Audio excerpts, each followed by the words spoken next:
The Archdiocesan Choir expanded with the addition of the Papal Choir, as people from all of the parishes in the Archdiocese were invited to audition and expand the choir. So we went from about 100 people to 200, 250, and some new pieces of music. And then we were going to be accompanied by the Philadelphia Orchestra. So what was, first it was once a week, then twice a week, and the last 2 weeks it was just about every single day that we were either singing at a liturgy or practicing. I guess excitement was the best word to use. When I think about the singing for the papal masses, because I had the honor of singing for 2 masses, one at the Cathedral Basilica on Saturday, and then certainly the large mass on the Parkway. It was just the camaraderie of the choir.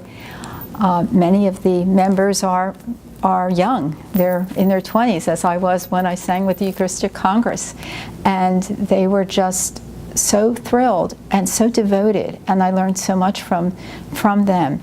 But there were people that were my age. There were people in the choir that were going through treatment for cancer, and they would work with their doctor to schedule their treatment so they wouldn't miss a rehearsal. You just didn't miss a rehearsal. that was the rule. But they were determined to be there.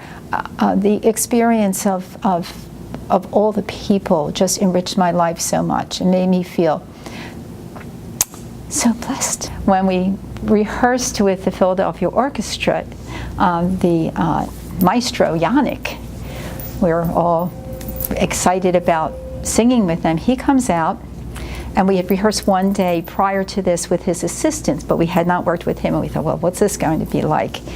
He comes out and he just says, I am so happy to do this. I have a story to tell you. He said, when I was a little boy, I wanted to be Pope. And he said, I didn't want to be a priest. I just wanted to be Pope. I thought that was a good thing to be. And he says, well, I'm not Pope, but he says, I'm so thrilled to be leading the orchestra for Pope Francis, because he said, I think if anyone can make a difference in this world, it is Pope Francis. And to hear the director of the Philadelphia Orchestra, who's an internationally famous person, say that just enlightened all of us. We were connected with him right away, and certainly connected through Pope Francis. Another piece that we learned and a small group sang was Tue Petrus, you are Peter. And that it really is something for a papal mass. When we were at the Cathedral Basilica waiting for the papal mass to begin, we were in the choir loft, and everyone was seated, and that was mainly clergy that was at that mass, and it was a long procession. So I think we sang Sound the Bell of Holy Freedom 10 times with the long priest procession, but no Pope yet, because he was out meeting people as he wanted to do. And then we heard cheering outside. We could hear the cheering, and we knew that he had arrived. And it just was like electricity in the choir loft to hear the cheering. And then the small group started singing Tue Petrus, and he walked in from the back of the church. I think there were 2 priests with him, but it wasn't the big procession. He just walked in, walked up the aisle as they were singing Tue Petrus. It was just a magical moment. We were just so blessed to share in that. I think that's probably what was most amazing to me, was the magic of Pope Francis, how he united so many people.